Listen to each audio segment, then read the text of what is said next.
Return to the USA and speak to the police. Innocent people don't run. This was the public challenge from one of Jiu-Jitsu's biggest stars. Not on a competition mat, but on social media, aimed at a man who was once his teammate, his student, and his friend. At the same time, another voice belonging to world-class grappler Hannah Griffith made a harrowing public statement. Recently, I was sexually assaulted by Izaak Michell. How does a friendship forged in the world's most elite grappling team implode into a saga of money disputes, public accusations, and a globe-trotting effort to demand accountability? This is the full investigation into how two former teammates became bitter enemies and, in the process, exposed a dark underbelly of professional jiu-jitsu. To understand just how deep the break between Craig Jones and Izaak Michell is, you first have to get the bond that came before it. In the late 2010s, no team was more feared, more respected, or more dominant in no-gi grappling than the Danaher Death Squad, or DDS. Led by the brilliant and mysterious coach John Danaher, this crew of grappling fanatics trained out of a dingy, blue-matted basement in New York City, known lovingly as the Blue Basement. This was the proving ground for a whole generation of superstars. Gordon Ryan, the man many call the greatest no-gi grappler of all time. Gary Tunon, a human highlight reel of submissions. Nicky Ryan, a prodigy from a young age. And of course, Craig Jones, the charismatic Aussie with a quick wit and an even quicker leg lock game. And it was in this pressure cooker that Izaak Michell, another talented Australian grappler, found his place. He was a key training partner, a member of the inner circle, grinding day in and day out with the best on the planet. The DDS wasn't just a team, it was a phenomenon. They moved as a pack from New York to Puerto Rico, and their success built a legend around them. They were a brotherhood, shaped by Danaher intense philosophy and a shared obsession with mastering the art of submission. For a while, it seemed like nothing could break them. But by 2021, the cracks started to show. Internal tensions, personality clashes, and arguments over the team's home base led to the unthinkable. The Danaher Death Squad was done. The brotherhood broke apart, its members scattered, and the stage was set for new alliances and eventually new enemies. After DDS split, the grappling world felt a seismic shift. Gordon Ryan and John Danaher eventually set up a new home base in Austin, Texas, creating what would become Kingsway Jiu-Jitsu. Craig Jones, along with fellow DDS alumni Nicky Rodriguez, Nicky Ryan, and Ethan Krellinston, also landed in Austin but decided to forge their own path. They created B-Team Jiu-Jitsu. The whole idea behind B-Team was a reaction to the strict, almost monk-like lifestyle of the DDS. It was meant to be a world-class training spot that didn't take itself too seriously.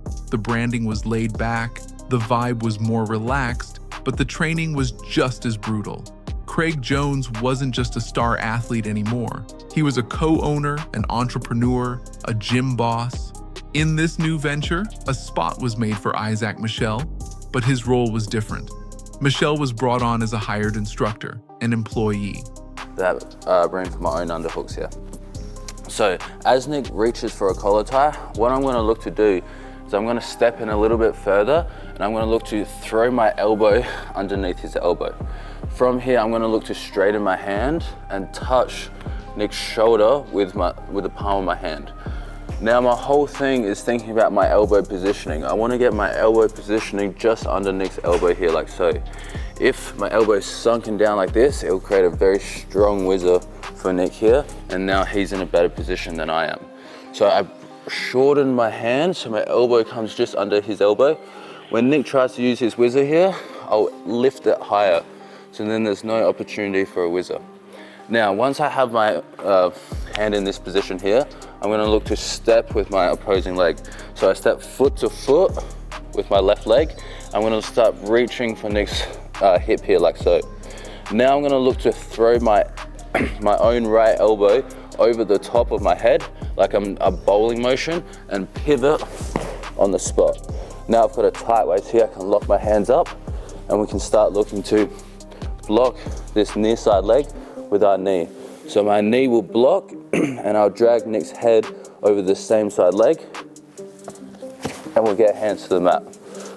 Jones himself later stated the pay was generous, reportedly at $75 per class.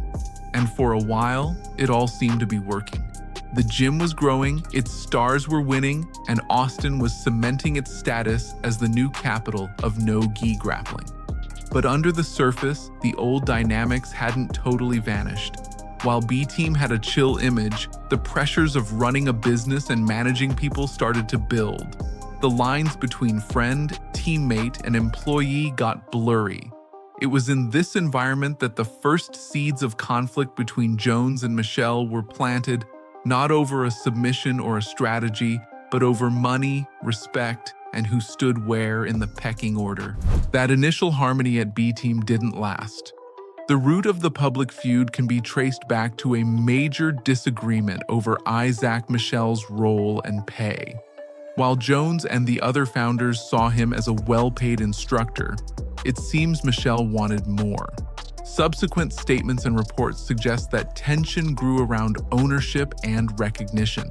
In the world of elite martial arts, where athletes sacrifice nearly everything for their careers, the line between being a hired gun and a partner is huge. It's a difference in status, security, and legacy.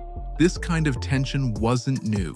Another instructor, Nick Ortiz, had already left B-Team in 2022, hinting at how hard it was to navigate the gym's unique, family-like, but still top-down structure.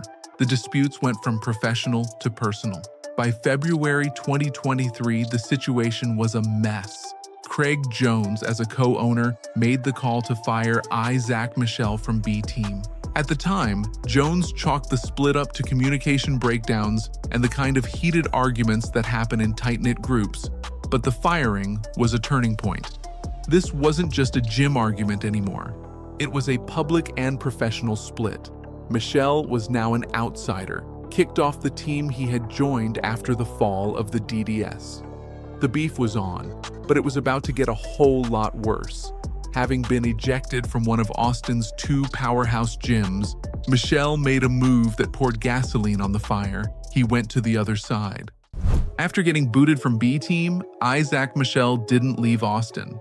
Instead, he joined Kingsway Jiu-Jitsu, officially linking back up with his old coach John Danaher and his former DDS teammate Gordon Ryan. In the small, fiercely competitive world of pro grappling, this was a major statement.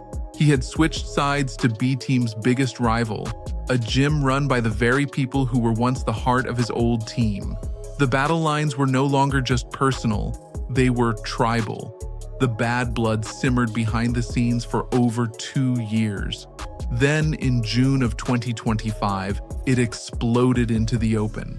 Craig Jones was organizing the second Craig Jones Invitational, CJI, his massively popular grappling event with $1 million prize. Izaak Michell, a world-class competitor, was a natural fit for the card, but he wasn't going to be there. Jones revealed that he had banned Michell from the event. The reason wasn't just personal dislike, at least not directly. It was a legal threat. According to Jones, he had personally sponsored Michell's US visa, a critical document for international athletes to live and compete in the States. After being fired from B-Team, Michell allegedly threatened to sue Jones over that visa sponsorship. This was basically a declaration of war. For Jones, the threat of a lawsuit was the last straw. He went on Reddit to set the record straight, stating bluntly, "Izaak threatened to sue me over his visa I sponsored. I will never sign a contract with him again for any entity I own. It ain't that deep." The message was crystal clear. The fight had moved off the mats and into the world of contracts and lawyers. Jones was washing his hands of Michell, personally and professionally. The beef was now public, undeniable, and looked permanent. But no one could have predicted the dark turn it was about to take.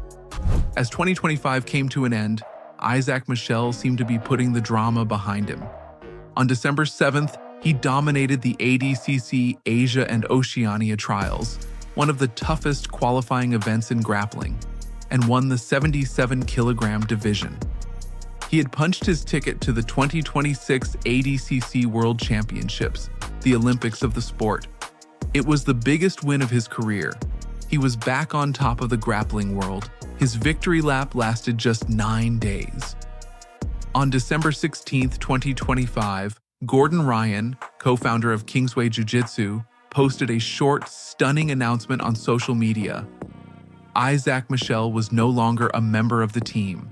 The statement was brief and suspiciously vague. It confirmed Michel's removal but gave no reason, only adding that the team had been advised that no further details should be made public at this time.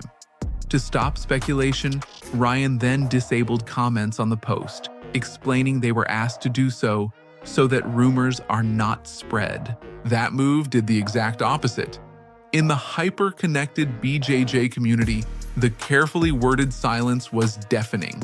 It signaled this wasn't just a contract dispute or a falling out between teammates. The mention of legal advice and the specific effort to shut down rumors immediately sparked intense speculation that the real reasons for Michel's exit were far more serious. The community was buzzing with questions, but the answers wouldn't come from Kingsway. They would come from the man Michel had been feuding with for years, Craig Jones. The story was about to turn from a professional rivalry into something much, much darker.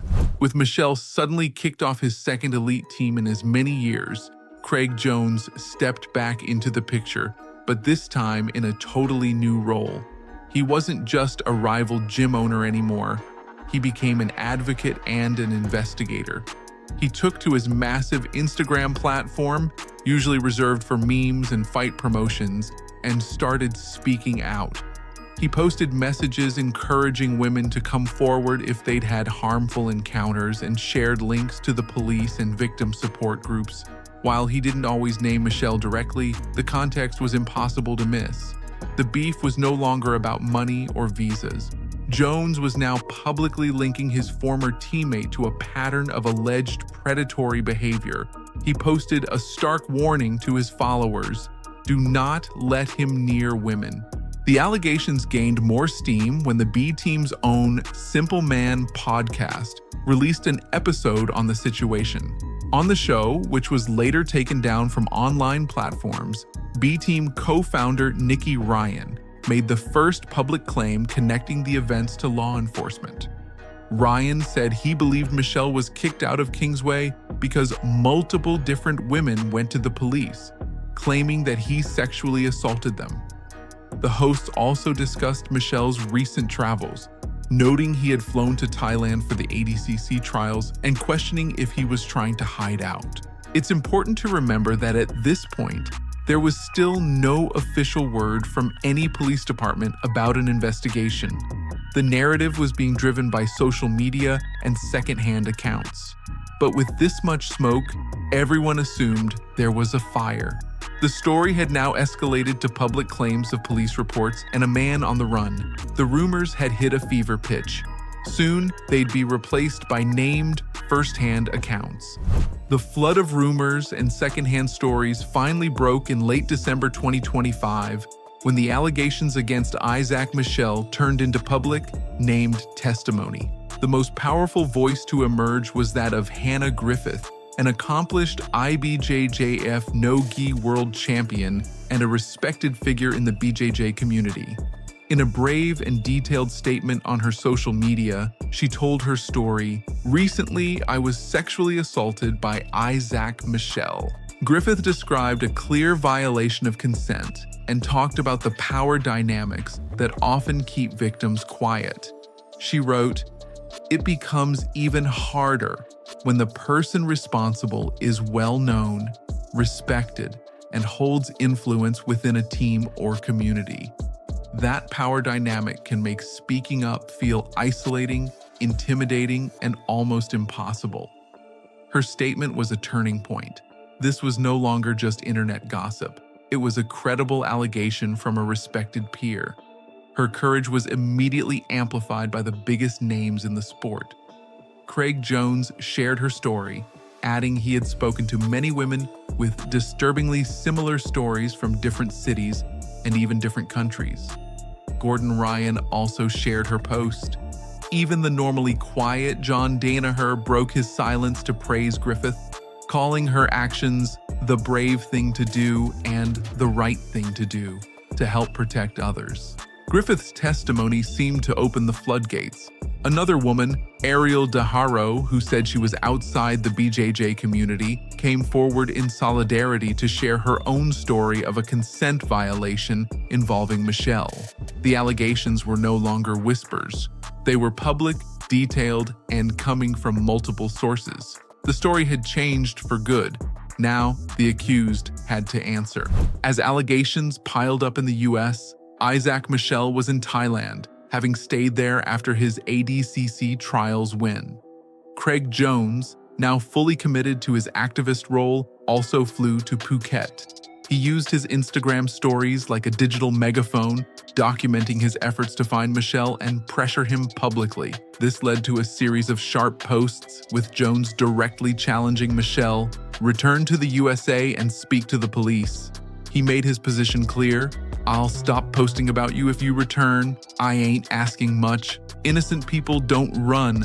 This relentless public chase was quickly dubbed an international manhunt. Michelle, who had been silent, finally spoke up, not in a formal statement, but through leaked audio messages and texts sent to a BJJ content creator. In these messages, he painted a completely different picture. He claimed he was the victim of a personal vendetta orchestrated by Craig Jones. Michelle alleged that Jones wasn't looking for truth but was using the situation as an opportunity to ruin my life. He made specific, alarming claims about Jones's actions, stating he got my ex-wife's number, he called her to check on her, and has an ex-soldier following me. Michelle argued that Jones was creating a false narrative to make him look bad and said his location was never a secret, despite Jones making it seem that way. He also stated that he was advised to stay quiet while the allegation is being resolved through the proper channels. This created two dueling stories. On one side was Craig Jones, the self-appointed crusader for justice, using his platform to amplify accusers and demand accountability from a man he called a predator. On the other was Izaak Michell, the accused, claiming to be the target of a malicious, obsessive campaign rooted in a years-old feud. One man was the hunter, the other the hunted. Both claimed they were on the side of truth. This is an incredibly complex story, layered with professional rivalry, money disputes, and now serious public allegations. It forces the jiu-jitsu community to ask hard questions about accountability, due process, and the power dynamics inside elite sports. What are your thoughts on how this has all played out? Do you think a public figure like Craig Jones has a responsibility to use his platform this way, or does it cross a line? Let us know what you think in the comments below.